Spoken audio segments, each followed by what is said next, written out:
But what essentially we put in place is that we have a vaccine accountability monitoring system.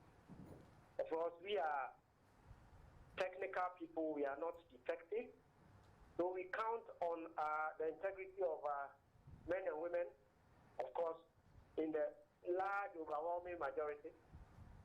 There are a few bad nuts that probably will be everywhere.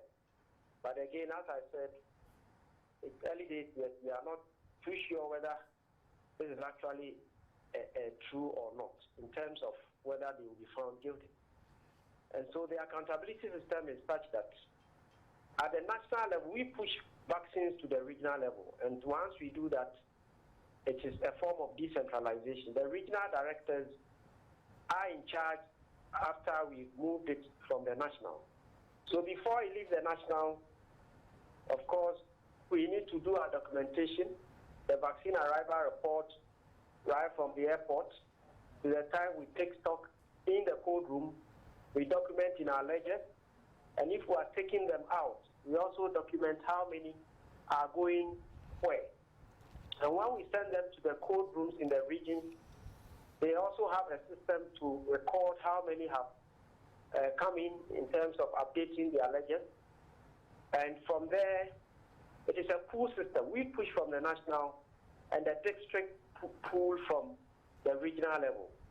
So there again, it goes through that process of ledger record, how many you are taking, and then when they get to the district, same applies as they distribute to the facility. At every level, there's a vaccine accountability form that is completed. We are accounting for every vial, whether used or unused. The difficulty comes when you have people who are supposed to be the custodians of the vaccines doing this. That is where the difficulty will come. It will be difficult to track such a mishap, in the sense that it's the very people who get the vaccines and take stock, as it were, are those that for now have been suspected to be doing this. So it's quite a tricky one, but my thinking or our thinking is that they probably will do the jabbing and then keep the empty vials, because they know that we would account for the empty vials. If that is not the case, then there's no way the vaccines will get missing. Because once a vial leaves the system, it has to be tracked until the empty bottle or the empty vial is returned. So we have structures in place also for destruction. You cannot just take a vaccine and destroy. There should be the FDA, the UNICEF, and of course Ghana Health Service Plus, the EPA sometimes, or other stakeholders who would then object that these vaccines are truly destroyed and that we need to get rid of them. It is not that easy for anybody to do vaccines, but it's a possibility and we can't rule it out. So, Doc, has your outfit detected any vials missing? And if yes, how many of the vials are suspected missing? Because you said you keep all this ledger record keeping. For now, nothing apart from this case that has come to our notice. And of course, because the campaign or the vaccination exercise is still going on, it will be difficult. It is normally at the end of the exercise that we call for all. And then we have had experiences from previous campaigns. So there are cases where people have even gone into the dustbin to look for vaccines, empty vials. Because if you don't account for them, it's a problem. And so for now, it's too early to say that vaccines are missing, apart from this one that has probably come to the attention, for which the police is also investigating. Okay, so it's early days here. Let's move on. How is the vaccination exercise going on? Are we in the different the other regions apart from Greater Accra and the Ashanti and what the media reported earlier? Yes, apart from those 43 districts that were part of the first phase, we are starting the second phase next week. That is from Monday. We just completed our training yesterday for the region. And the second phase actually, if you remember or you recall, the 60,000 doses that we received graciously from the Indian government. And then, of course, we had some buffer, which we have added on to give to our gallant health workers who are also frontline and are in all the other regions and districts, apart from those participants. So for now, I would say that the exercise is almost over, except that for those hotspots, they revise the strategy in leaving a few doses for those that have underlying conditions who will still be visiting clinics at their own time so that they also have access. Apart from that, I'll say that largely we are almost done. And then come next week, we'll do the second phase, which targets health workers across the rest of the nation. So, Dr. Achiano, how many people have been vaccinated for this first phase? Yes, for now we are close to almost 500,000. What we have in our database is around 470,000. But as I indicated, we have a few vaccine doses left for those that have underlying conditions who will be visiting individual clinics, especially within the Greater Accra Region. I also know that in Ashanti, the frontline security agencies have still not completed, and that they have some few vaccine doses left for which they are using. And so hopefully by mid of next week, I'm sure the first phase will be completely over, and then we can report accurately on the figures. But for now, we have approximately 470,000 in our database. So can you also tell us when the second or the additional consignments of the vaccines will arrive in the country? Okay, so we know there have been some global challenges with production of the vaccine. So it's more global than local, but we have had indications that we are getting approximately 208,000 doses of the AstraZeneca. Tomorrow, hopefully we are receiving an additional 150,000 doses through the Africa Medical Supplies Platform. This is the donation from MTN to Africa. I think it's about 7 million doses to all Africa, and then Ghana has a share of approximately 165, for which we are receiving tomorrow, hopefully.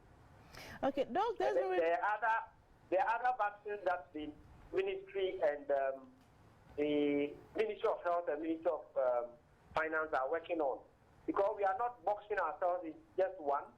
We've always been saying this, that we knew that something like this, there will be some kind of global challenges in supply of vaccines, because there's 6 billion or so people are going onto the city.